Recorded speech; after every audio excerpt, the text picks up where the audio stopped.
Hello everyone, my name is Jyoti Rana and I am assistant professor in St. Andrews Institute of Technology and Management, and today we are going to study about the amplitude and phase comparators. सबसे पहले amplitude comparator नाम से पता चल रहा है कि amplitude comparator क्या करेगा कि मेरी किसी भी दो क्वांटिटीज़ के एम्पलीट्यूड को कंपेयर करेगा. So an amplitude comparator compares the amplitude of two input quantities irrespective of the phase angle of the quantities. अब इसका ब्लॉक डायग्राम है. ब्लॉक डायग्राम में मेरी दो इनपुट है. Input 1 P, input 2 Q, P bar and Q बार, और output इसमें मेरा क्या निकला है R बार. R बार मेरा किसके इक्वल है, is equals to amplitude of P minus amplitude of Q, या हम बोल सकते हैं mod of P minus mod of Q. अब R मेरा कब कब पॉजिटिव होगा, या तो मेरा एम्पलीट्यूड ऑफ P या फिर mod of P is greater than mod of Q हो, या amplitude mod of P less than amplitude mod of Q हो, और R मेरा ज़ीरो होगा अगर amplitude of P is equals to amplitude of Q हो. ये कंडीशन मैं दोबारा से रिपीट कर देती हूँ. R मेरा पॉजिटिव होगा जब एम्पलीट्यूड ऑफ P बार या amplitude of P mod is greater than और less than amplitude of Q bar mod. ठीक है. एंड R मेरा ज़ीरो होगा जब एम्पलीट्यूड और mod of P bar is equals to mod of Q bar. Some comparators में हम क्या करते हैं कि the ratio of the amplitude is obtained and resultant is decided based on the value of the ratio. कुछ comparators में हम क्या करते हैं कि हम इनका डिफरेंस ना लेके इनका रेशियो मेज़र करते हैं, और रेशियो के वैल्यू पे डिपेंड करता है कि कौन सी वैल्यू को सिलेक्ट किया जाएगा. And is resultant is obtained based on the value of ratio. Thus the comparator obtains. अब in some comparators the ratio of the amplitude is obtained and resultant is decided based on the value of ratio. तो ratio के base पे हम कैसे define करते हैं. Thus if the comparator obtains P bar mod ratio of Q bar mod, that is ratio, then R मेरा greater than 1 होगा if P mode बार की वैल्यू Q मोड बार से ज़्यादा होगी. R bar is greater than 1 if P bar mode is greater than Q bar mode. फिर R is less than 1, R की value less than 1 होगी जब P bar mode is less than Q bar mode, और R is 1, R बार की value मेरी 1 कब होगी, जब P bar mode is equals to Q bar mode.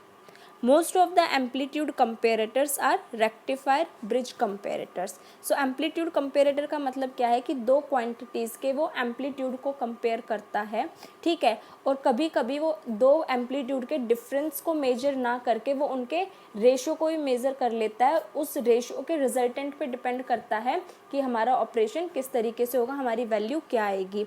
तो अगर हम लोग डिफरेंस मेजर कर रहे हैं तो डिफरेंस मेजर के कंडीशन में क्या होता है कि R bar is equals to P bar mod minus Q bar mod. तो अगर P की वैल्यू या Q की वैल्यू बड़ी है अपोजिट वैल्यू से, मतलब या तो P की वैल्यू बड़ी है Q से या फिर Q की वैल्यू बड़ी है P से, तो मेरे R की वैल्यू क्या होगी, पॉजिटिव होगी. और अगर मेरी P और Q दोनों की वैल्यू एक दूसरे के इक्वल है, P is equals to Q है, तो मेरी R की वैल्यू क्या होगी, ज़ीरो होगी. सेकेंड कंडीशन क्या है, जब हम इनका रेशो लेते हैं. सो रेशो कंडीशन में क्या है कि जो मेरी R की वैल्यू होगी वो ग्रेटर देन 1 होगी जब मेरे P बार मोड की value greater than Q bar mode होगी.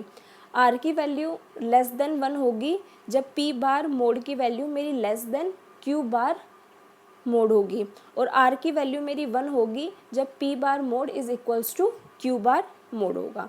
ठीक है. अब मेरे most of the amplitude comparators कौन से होते हैं, rectifier bridge comparator. This is my rectifier bridge comparator. अब ये कैसे काम करता है कि जो इनपुट होती है कंपेरेटर की, इसमें वो साइनोसॉइडल करंट होती है या फिर साइनोसॉइडल वोल्टेज हो सकती है। अब साइनोसॉइडल जो करंट वो इनपुट होती है वो ड्राइव होती है ऑक्सिलरी करंट ट्रांसफार्मर से, और अगर इनपुट मेरी साइनोसॉइडल वोल्टेज है तो वो मेरी ड्राइव होती है ऑक्सिलरी पोटेंशियल ट्रांसफार्मर से। So the input to the comparator are sinusoidal current derived from the auxiliary current transformer. These input can be sinusoidal voltage derived from the auxiliary potential transformer. So each input is given to the full wave rectifier which rectifies this. अब जो input है उसको हम कहाँ देते हैं, full wave rectifier के पास send करते हैं, जो उसको क्या करता है, रेक्टिफाई करता है। The two rectifier circuits are in opposition. अब यहाँ पे दो रेक्टिफायर सर्किट इसके अपोजिशन में लगे हुए हैं। ये क्या काम करते हैं, the output of the comparator is the difference of the amplitudes of the to input. अब आउटपुट क्या है, जो कंपेरेटर का आउटपुट है वो क्या होता है, डिफरेंस होता है amplitude of the two inputs का। ठीक है, एक बार इसको दोबारा से रिपीट करती हूँ कि हमने इनपुट क्या दी, इनपुट थी मेरी साइनोसॉइडल करंट भी हो सकती है और साइनोसॉइडल वोल्टेज भी हो सकती है। अगर साइनोसॉइडल करंट वैल्यू है मेरी इनपुट में तो वो मेरी ड्राइव हुई है करंट ट्रांसफार्मर से, ऑक्सिलरी करंट ट्रांसफार्मर से, और अगर मेरी जो इनपुट है वो साइनोसॉइडल वोल्टेज है तो वो मेरी ड्राइव हुई है ऑक्सिलरी पोटेंशियल ट्रांसफार्मर से। अब हम इन इनपुट्स को क्या करते हैं, हम इन इनपुट्स को फुल रेक्टिफायर्स के पास सेंड करते हैं। फुल रेक्टिफायर क्या करता है कि इनको रेक्टिफाई करता है। ठीक है, तो दो रेक्टिफायर यहाँ पे मैंने अपोजिशन में लगा रखे हैं। अब रेक्टिफायर होने के बाद में कंपेरेटर क्या करेगा कि जो मेरी कंपेरेटर की आउटपुट होगी, कंपेरेटर को सेंड करेगा। अब कंपेरेटर की आउटपुट क्या है, कंपेरेटर की आउटपुट है जो मेरी दो इनपुट्स थी, दो इनपुट का जो एम्पलीट्यूड डिफरेंस होगा वो मेरी कंपेरेटर की आउटपुट होगी। The output relay is connected in parallel with the rectifier circuit. A filter circuit is used at the output to make it smoother. अब कंपेरेटर के आउटपुट एंड पे एक फिल्टर लगा रखा है, वो फिल्टर सर्किट क्या करेगा कि उस आउटपुट वैल्यू को स्मूदन करेगा एंड रेक्टिफाई करेगा।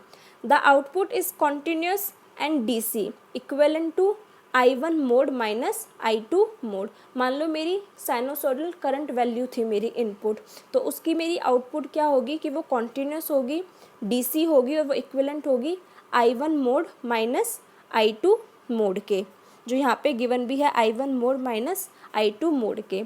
When I1 minus I2 exceeds the threshold value defined the relay operates. अब जब मेरा व्हेन I1 माइनस I2 जो एम्पलीट्यूड डिफरेंस है वो अपनी थ्रेशहोल्ड वैल्यू को, डिफाइंड थ्रेशहोल्ड वैल्यू को एक्सीड करेगा तो मेरी रिले क्या करेगी, ऑपरेट करेगी। The output device can be permanent magnet, moving coil relay, sensitive polarized relay और स्टैटिक इंटीग्रेटर। अब मेरी जो आउटपुट डिवाइस है वो यहाँ पे मेरी permanent magnet, moving coil relay भी हो सकती है या फिर sensitive polarized relay of static integrator भी हो सकती है। सो आई होप आप लोगों को रेक्टिफायर ब्रिज कंपेरेटर समझ में आया होगा।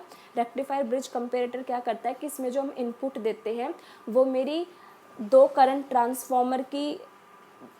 ट्रांसफार्मर की वैल्यू भी हो सकती है सेम रेटिंग के, या फिर दो पोटेंशियल ट्रांसफार्मर्स की वैल्यू भी हो सकती है। तो करंट ट्रांसफार्मर की वैल्यू क्या होगी, मेरी साइनोसॉइडल करंट वैल्यू होगी। पोटेंशियल ट्रांसफार्मर की वैल्यू क्या होगी, दो साइनोसॉइडल वोल्टेज वैल्यू होगी। तो इसको हम इनपुट में देते हैं। अब इनपुट में देने के बाद में कंपेरेटर क्या करेगा कि इन दोनों वैल्यूज़ का, जैसे मेरे लेट अज्यूम कि मेरे ऑक्सिलरी करंट ट्रांसफार्मर ने इनपुट दी है, तो उसकी इनपुट वैल्यू क्या होगी, साइनोसॉइडल करंट। अब उन दोनों साइनोसॉइडल करंट वैल्यूज़ को वो कंपेयर करेगा। ठीक है, अब कंपेयर करने के बाद में उसकी वैल्यू क्या आएगी, I1 माइनस I2। अब I1 माइनस I2 की वैल्यू जब अपनी प्री सेट थ्रेशहोल्ड वैल्यू को, प्री डिफाइंड थ्रेशहोल्ड वैल्यू को एक्सीड करती है तो उस कंडीशन में मेरा ट्रिप सर्किट या मेरी जो रिले है वो ऑपरेट करती है। और जो मेरा आउटपुट डिवाइस है इसमें, वो मेरी आउटपुट डिवाइस मेरी परमानेंट मैग्नेट मूविंग कॉइल भी हो सकती है या फिर मेरी सेंसिटिव पोलराइज्ड रिले और स्टैटिक इंटीग्रेटर भी हो सकता है। सो आई होप आप लोगों को एम्पलीट्यूड कंपेरेटर समझ में आया होगा। एम्पलीट्यूड कंपेरेटर में किसी भी दो सेम क्वांटिटीज़ के एम्पलीट्यूड को कंपेयर किया जाता है, उनके डिफरेंस को कंपेयर किया जाता है। और जो most of the amplitude comparators हम यूज़ करते हैं वो मेरे होते हैं रेक्टिफायर ब्रिज कंपेरेटर्स।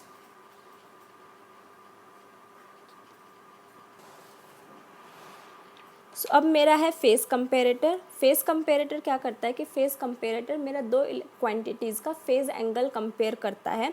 एंगल उनका फाई कंपेयर करता है, दो क्वांटिटीज़ का फाई एंगल कंपेयर करता है, और इसमें जो दोनों क्वांटिटीज़ का मैग्नीट्यूड होता है वो अनरिकॉग्नाइज्ड होता है। एम्पलीट्यूड कंपेरेटर में हमने क्या पढ़ा था कि दो क्वांटिटीज़ का एम्पलीट्यूड को कंपेयर किया जाता है और जो फेज एंगल होता है वो नॉट रिकॉग्नाइज्ड होता है। इसमें उसका अपोजिट है कि इसमें दो क्वांटिटीज़ का, इलेक्ट्रिकल क्वांटिटीज़ का हम फेज एंगल फाई मेजर करते हैं, फाई कंपेयर करते हैं, और जो इसमें दो क्वांटिटीज़ का मैग्नीट्यूड होता है वो अनरिकॉग्नाइज्ड होता है। So in phase comparator the magnitude of the two inputs are not recognised but only the phase angle phi between the two inputs is considered. अब फेस कंपेरेटर में हम क्या करते हैं कि जो साइनोसॉइडल इनपुट होती है उसको हम रेक्टेंगुलर इनपुट में चेंज कर देते हैं। तो मेरी साइनोसॉइडल इनपुट क्या थी? P bar mode and Q bar mod. तो जब हम P bar mode and Q bar mode sinusoidal values को रेक्टेंगुलर वैल्यू में चेंज करेंगे तो मेरी पी बार मोड वैल्यू हो जाएगी सिर्फ P bar and Q bar mode value मेरी हो जाएगी क्यू बार। तो जब ये वैल्यूज़ हम अपने इनपुट में देंगे तो मेरे एंगल फाई की वैल्यू कितनी मिलेगी? Thus for the various values of phi, मेरी फाई की वैल्यू क्या हो जाएगी? फाई मेरा 0 डिग्री होगा। कब? जब P bar plus Q bar की वैल्यू इक्वल्स टू होगी P bar minus Q bar के। फाई मेरा 0 डिग्री होगा जब P bar plus Q bar equals to होगा P bar minus Q bar के। देन फाई मेरा लेस देन 90 डिग्री होगा, लेस देन 90 डिग्री होगा। कब? लेस देन 90 डिग्री की कंडीशन क्या होगी? जब P bar plus Q bar की वैल्यू ग्रेटर देन होगी पी बार माइनस क्यू बार से। फाई मेरा लेस देन 90 डिग्री होगा जब P bar plus Q bar की वैल्यू ग्रेटर देन होगी P bar minus Q bar के। और फाई मेरा ग्रेटर देन 90 डिग्री होगा जब मेरी P bar plus Q bar की वैल्यू लेस देन होगी P bar minus Q bar के। हैंस कंपेरेटर को हम ऐसे डिज़ाइन करते हैं so that the obtained the difference of the magnitudes of P bar and Q bar and P bar minus Q bar then the phase angle phi can be obtained. हम अपने इसमें comparator को इस तरीके से design करते हैं कि जो उनके मैग्नीट्यूड्स का डिफरेंस आए उस डिफरेंस से हम अपने फेज एंगल फाई को ऑब्टेन कर सके। The output of the phase comparator is in terms of magnitude only. जो फेस कंपेरेटर का आउटपुट होता है वो in terms of magnitude only होता है। These comparators are widely used for practical. अब जो फेस कंपेरेटर्स होते हैं इसको हम बेसिकली प्रैक्टिकल यूज़ के लिए वाइडली यूज़ करते हैं। और किन किन टाइप के हम इसमें रिलेज में हम इसको यूज़ करते हैं? Like distance, directional, differential and carrier relays, as these can be readily adopted with logic circuits। Phase comparators को हम distance, differential and carrier relays और उसके साथ में लॉजिक सर्किट्स के साथ में भी हम प्रैक्टिकली यूज़ कर सकते हैं। For obtaining phi various techniques such as vector product, splitting and coincident circuits are used in practice. अब जो इसमें हमें फेज एंगल अपना फाई ऑब्टेन करना है, इसको ऑब्टेन करने के लिए हम इसमें vector product, splitting and coincident circuits को भी प्रैक्टिस में यूज़ करते हैं। In integrating type phase comparators, जो मेरे इंटीग्रेटिंग टाइप फेस कंपेरेटर्स होते हैं उसमें हम क्या करते हैं? The output the basic phase comparator is given to an integrator and level detector. जो आउटपुट होता है बेसिक फेस कंपेरेटर का उसको हम इंटीग्रेटर एंड लेवल डिटेक्टर के थ्रू पास ऑन कराते हैं इंटीग्रेटिंग टाइप फेस कंपेरेटर्स के लिए। जो मेरे इंटीग्रेटिंग टाइप फेस कंपेरेटर्स होते हैं उसमें हम क्या करते हैं कि जो मेरी आउटपुट होती है बेसिक फेस कंपेरेटर की उसको हम इंटीग्रेटर एंड लेवल डिटेक्टर के थ्रू पास ऑन कराते हैं। Thus it operates similar to an integrated amplitude comparator.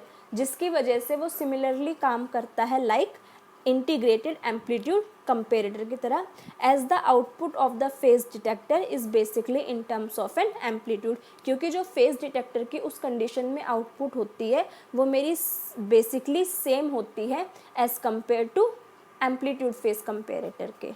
So I hope आप लोगों को amplitude phase comparator and amplitude and phase comparator समझ में आया होगा। And still if you have any doubts about amplitude and phase comparator so आप मुझसे पूछ सकते हैं। एम्पलीट्यूड फेज कंपेरेटर में क्या होता है? एम्पलीट्यूड फेज कंपेरेटर में हम दो क्वांटिटीज़ के एम्पलीट्यूड को कंपेयर करते हैं। फेज कंपेरेटर में हम दो क्वांटिटीज़ के फेज एंगल फाई को कंपेयर करते हैं।